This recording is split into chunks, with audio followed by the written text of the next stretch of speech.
entah itu kiriman kayak atau emang medis kayak nggak mau tahu. Yang penting kalian udah nggak perlu cari tahu tentang saya, entah mantan suaminya Mbak Yanti.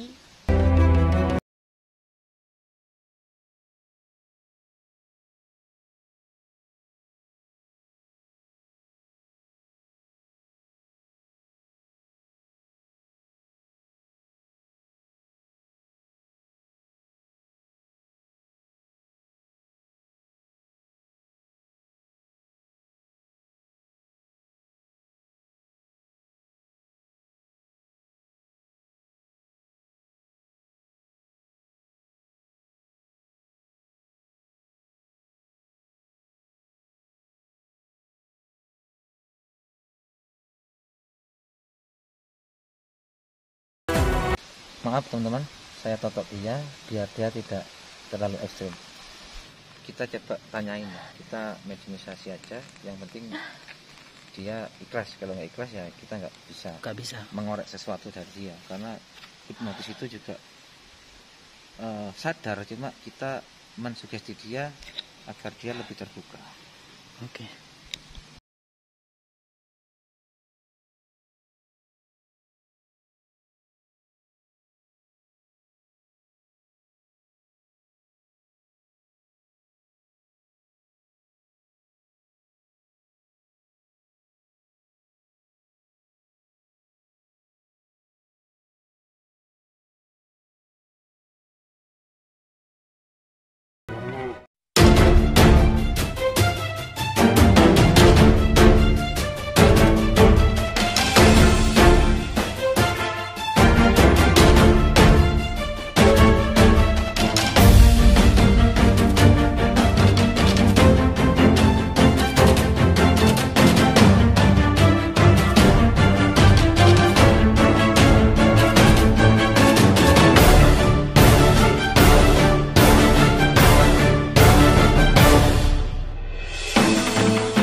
Audio Jungle.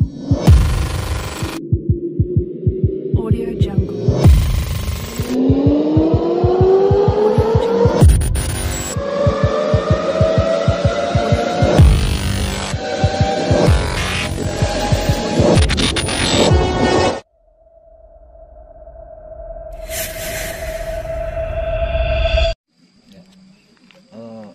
Assalamualaikum warahmaullahi wabarakatuh. Selamat malam sahabat-sahabat. Kita barusan dari rumahnya Yanti ya, TKW Hongkong yang sakit. Yang sakitnya mungkin sahabat-sahabat sudah tahu, yaitu keluar cairan dari kemaluannya. Ceritanya seperti ini sahabat. Mbak Yanti ini dulu ke Hongkong karena dalam rumah tangga itu ada terbentur ekonomi ya, atau mungkin pernah usaha bangkrut terus punya hutang atau apa, kita nggak tahu. Yang penting ada terbentur ekonomi yang waktu itu memang sulit katanya. Terus Mbak Yanti ini nekat ke Hongkong. Nah, di Hongkong itu sekitar 3 tahun ya, 3 tahun. Nah, dalam proses itu kan sudah ada informasi, ada gosip, ada masukan-masukan dari orang lain, dari saudara, dari ya mungkin ingin mengacaukan keluarga itu. Dan akhirnya tidak terkontrol.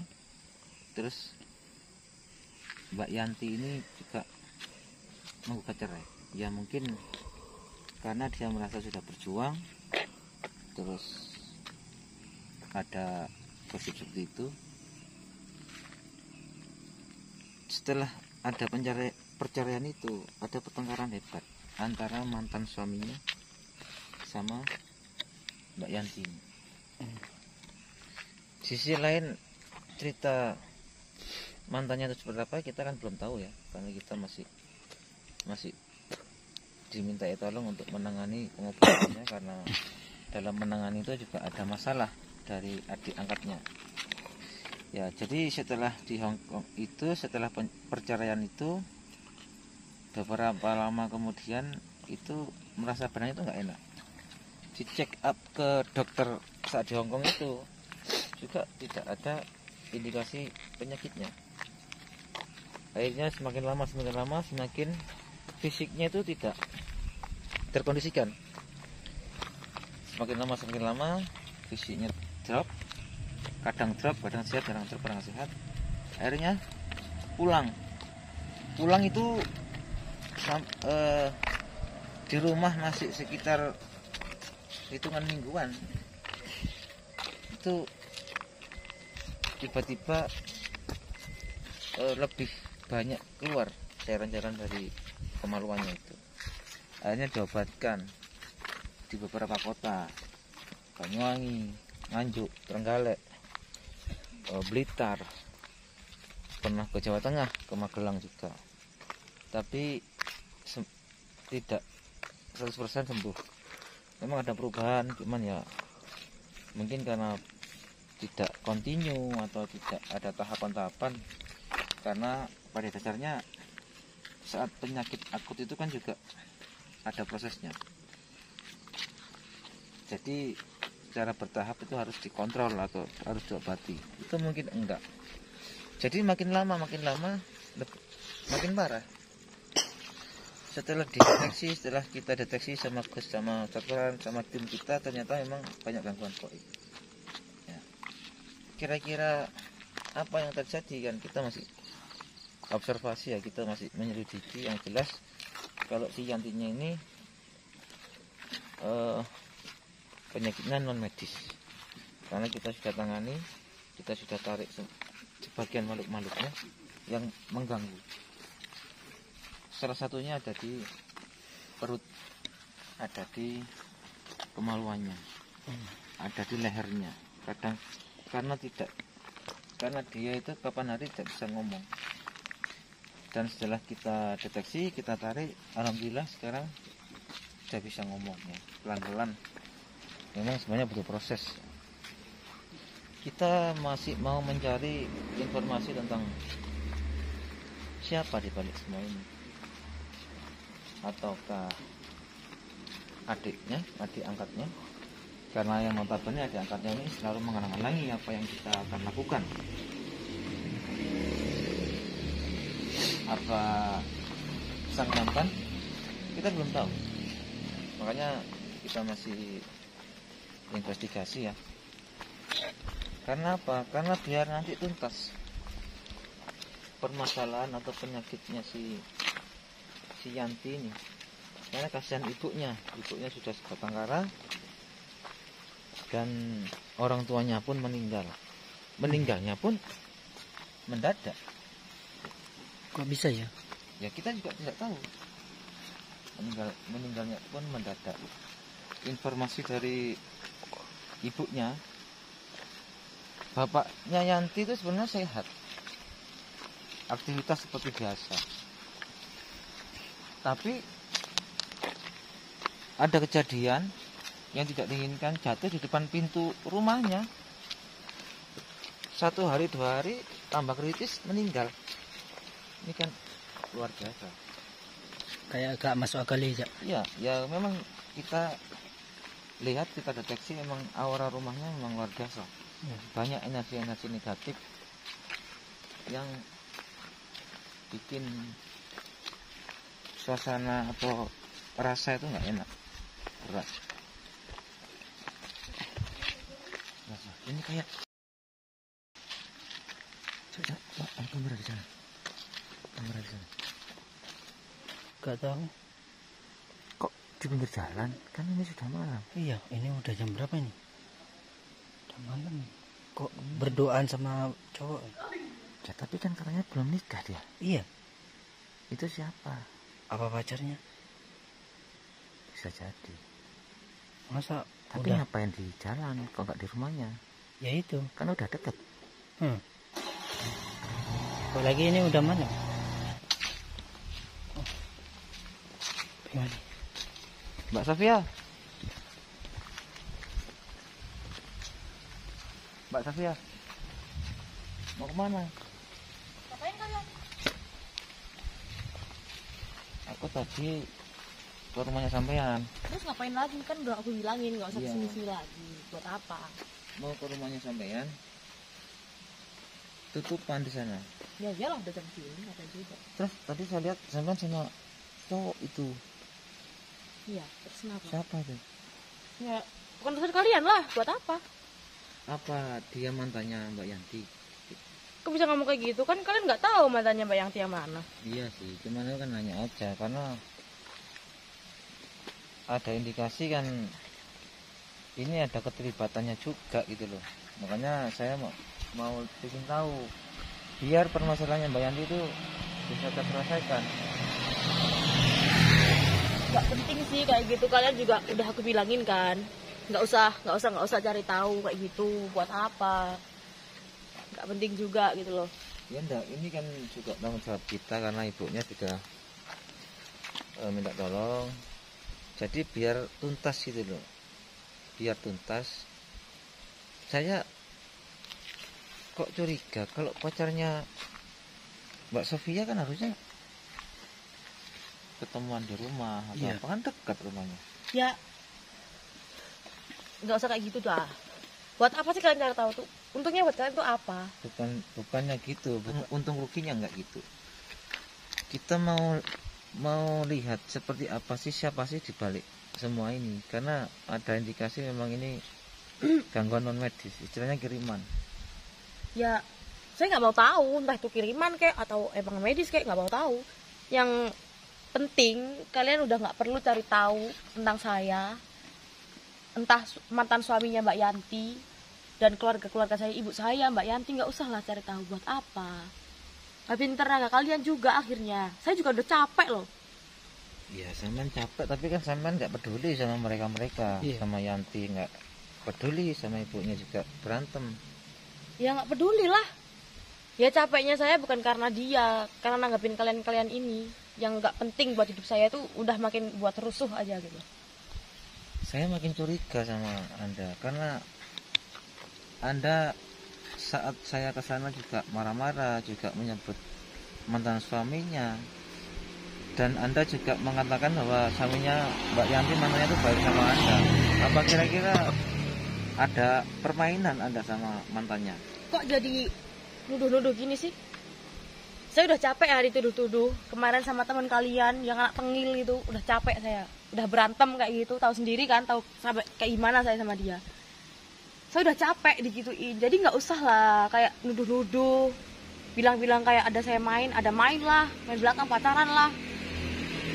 Ya karena dari saat kita proses pengobatan itu juga apa yang sudah terjadi di rumah Anda, tentang Anda berantem sama ibunya, sama Ryan juga, dan merasa benar Anda. Terus laki-laki itu siapa kira-kira tadi itu? Ya mau dia siapa kayak, mau dia teman aku, mau pacar aku, yang penting kalian udah nggak perlu tahu lah masalah kayak gitu. Ya entah Mbak Yanti itu dibuat-buat sama temennya kayak siapa yang nggak suka sama dia, kan juga bisa aja. Jangan mengiring opini ke saya, ke mantan suaminya, nggak ada hubungannya gitu loh. Dan kalian juga nggak perlu tahu saya hubungan sama siapa, itu privasi saya, pribadi saya sendiri. Ya benar sih, saya nggak mau tahu urusan sama pacar sama apa siapa. Cuma saya kepo aja, apakah dia tuh mantannya Mbak Yanti yang sekarang lagi ketemu sama sampean, barusan ketemu itu, kan Ya. gitu. Ya nggak perlulah kayak cari tahu gitu. Udahlah, maksudnya kayak buat apa sih? Nggak guna gitu loh. Meskipun dia mantannya, terus mau apa kalian? Hah? Urusannya sama kalian apa? Ya siapa tahu Anda sekongkol sama dia. Siapa tahu, kita kan juga nggak tahu. Sebelum kita melangkah ke proses selanjutnya, kita kan paling nggak kepingin tahu lah seperti apa. Syukur-syukur kalau tahu kan kita bisa hentikan itu semuanya. Ya nggak usah lah, nggak perlu tahu juga, nggak penting juga. Ya meskipun saya ada hubungan sama mantannya Mbak Yanti, kalian mau apa? Yang penting kan saya nggak ada hubungannya sama Mbak Yanti, nggak ada hubungan sama sakitnya dia. Ya meskipun saya mau main belakang kayak mau apa kayak terserah saya dong. Urusan saya. Kan yang kena juga saya. Kalian mau apa? Berarti saya bisa mengambil kesimpulan bahwa sampean juga ada main sama dia. Ya nggak gitu. Kan saya juga cuma ngasih contoh kayak gitu tadi. Kan kalian juga udah nuduh aku kayak gitu. Ya karena sikap Anda itu nggak bersahabat, tidak menghargai yang sakit juga. Ya. Jadi mau gimana, kita kan juga perlu mencurigai Anda. Ya nggak ada hak lah. Ya gini loh. Ya dia sakit terus hubungannya sama saya apa? Saya juga nggak tahu dia kayak gitu karena apa. Ya kenapa harus saya gitu loh? Kenapa harus saya sama mantan suaminya? Siapa tahu temen deketnya kenapa nggak diinterogasi juga? Apa? Ya dia udah sekarat, dia udah mau mati. Terus apa dong bilangnya kalau udah mau jadi pocong, udah bau tanah? Toh juga ntar juga dia udah mati juga. Buat apa? Ya setidaknya saudara itu kan nggak harus seperti itu Mbak Sofia. Harusnya ya prihatin lah, meskipun nggak suka atau capek ngurusin dia, ya nggak perlu bikin ricuh, nggak perlu bikin pun, apalagi mau dicekik lagi. Ini kan kalian duluan yang mulai. Aku udah bilang, udah ngomong baik-baik, udah. Saya nggak percaya sama yang kayak gini kan pulang aja. Tapi kalian bisa nggak dibilangin enggak kan? Saya emang bener. Saya udah berkali-kali ya ngomong sama kamu. Udah berkali-kali. Aku udah capek. Aku udah bilang aku nggak ngelakuin apa-apa. Jadi tolong stop sampai sini. Udah nggak usah ngurusin aku lagi. Astagfirullahaladzim. Jangan pakai kerasan gitu lah. Emang kenapa? Ha? Kamu pun dibilangin pakai mulut nggak bisa. Ya gini aja wis. Kalau memang sampean yang melakukan atau berafiliasi dengan mantannya itu, ngaku aja. Apa yang saya ambil lagi apa? Ha? Capek loh ya saya. Udah cukup. Gila. Enggak, maksudnya gini loh, biar kita sama-sama enak. Jadi sampean sebagai saudara juga punya, oke, semuanya punya kesalahan masa lalu. Kalau memang sampean bener melakukan itu, sampean nanti aja kita istilah gitu. Udah nggak ada yang mau diambil lagi. Udah stop ya. Ini di pinggir jalan. Ntar banyak yang liatin, malu saya. Udah kamu pergi aja deh. Pergi. Udah cukup. Stop. Ya, saya pakai jangan-jangan gitu lah. Terserah saya. Kamu pun dibilangin nggak bisa. Apa mau nggak kira-kira sampean mempertemukan saya dengan mantannya dia? Ya apa, nggak penting, udah nggak usah. Kan sampean masih berhubungan baik sama dia. Katanya sampean juga mantan suaminya itu baik sama sampean. Ya kan itu dulu. Emang saya tadi bilang kalau itu tadi mantan suaminya Mbak Yanti. Ya. Kan enggak. Ya enggak sih. Ya Cuman udah, nggak usah ngotot. Gitu. saya mau aja ketemu sama mantannya. Ya cari aja sendiri. Ngapain minta tolong sama saya? Enggak, Orang saya sampean- nggak hubungan. Sampean nggak pernah tahu. Nggak ada. Nggak tahu. Aku nggak yakin lah. Kalau ditanya terus udah dijawab, jangan ngotot ya. Jangan ngotot. Astagfirullahaladzim. Udah ya. Udah cukup ya. Gimana ini? Saya mau ngelatinin ini perempuan. Saya juga. Seorang laki-laki. Iya. Saya Makanya. cuma ingin menolong aja sebenarnya. Iya. Tapi memang selama kita bertemu di rumahnya, di luar, ini selalu begini. Kalau kita ngomong baik-baik kan enak sebenarnya. Ya diajak ngomong baik-baik pun nggak bisa. Kamu mancing-mancing saya emosi, bilang saya ada selingkuh lah, bilang saya yang ngelakuin itulah. Siapa yang nggak marah kalau dibilang kayak gitu? Apa benar yang dikatakan Ryan itu? Apalagi hotel, Ya, ha? Nggak usah kayak gitu. Tolong ya, jaga mulutnya, jangan sama-sama kayak anak penyu itu dong. udah. Maaf teman-teman, saya totok dia biar dia tidak terlalu ekstrim. Gini Mbak, Mbak udah sama ngomong aja nggak apa ya.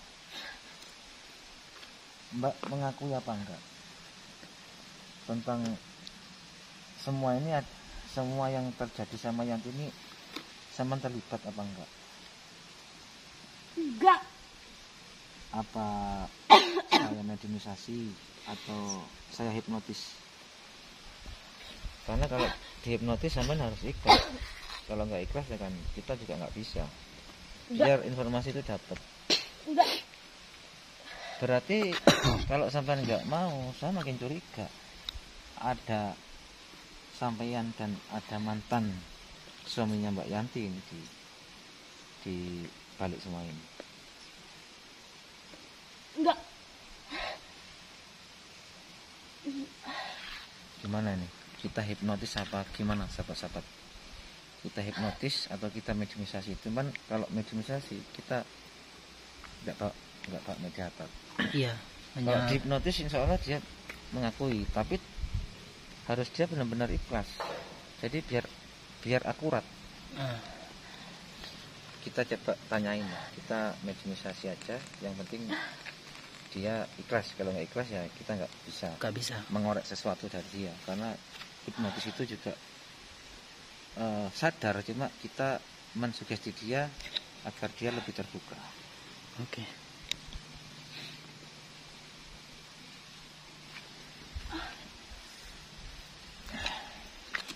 Gimana? Udah kurang ajar bang. Gimana? Sama? Udah kurang ajar. Jangan lari mau kemana, Mbak Sofia? Astagfirullahaladzim. Dah, teman-teman. Kalau Mbak Sofia lari, nggak mau, yang jelas nggak mau dimediumisasi, nggak mau dihipnotis ya. Saya makin curiga antara dia dan mantannya. Tapi lagi-lagi tadi itu kita juga tidak bisa menuduh dia itu mantannya, jadi dia pacarnya. Cuman di sini tuh ada sesuatu yang mengganjal di pikiran saya. Dia yang melakukan ini semuanya, atau mantannya itu, mantan suaminya Mbak Yanti itu yang melakukan, atau orang dua ini berafiliasi atau sekongkol. Kita belum tahu. Ya, yang penting kita jangan seuzon dulu ke Ya, orang. tapi lihat dari kita observasi, kita menyelidiki, sudah ada gambaran bahwa memang orang-orang terdekat yang melakukan itu, yang melakukan atau yang mendolimi Mbak Yanti. Ya, buat sahabat-sahabat, mungkin sahabat-sahabat bisa ngasih informasi atau komen ya. Kira-kira siapa menurut netizen ya, menurut sahabat-sahabat, antara mantan suaminya atau Sofia atau orang dua ini berafiliasi? Mungkin itu aja ya, karena kita sudah malam, kita mau pulang. Selanjutnya terus pantengin channel Padepokan Ilmu Maya. Kita akan observasi, kita akan kuak semuanya. Mudah-mudahan cepat ketemu ya apa di balik semua ini, apa tabir yang ada di belakang penyakitnya Mbak Yanti ini. Oke sahabat, mohon doanya biar dimudahkan segala sesuatunya. Tetap bermunajat kepada Allah, tetap bersolawat kepada Nabi Muhammad SAW. Anda semua yang setia maupun yang baru subscribe channel kita, saya doakan mudah-mudahan segala urusan sampean semuanya dipermudah, dilancarkan. Yang sakit diangkat penyakitnya, disembuhkan. Yang urusannya susah dimudahkan, dunia akhirat ya. Amin. Dan yang rezekinya seret mudah-mudahan dilancarkan, dibuka semuanya. Allahu a'lam ya. Wabillahi taufiq wal hidayah. Wassalamualaikum warahmatullahi wabarakatuh.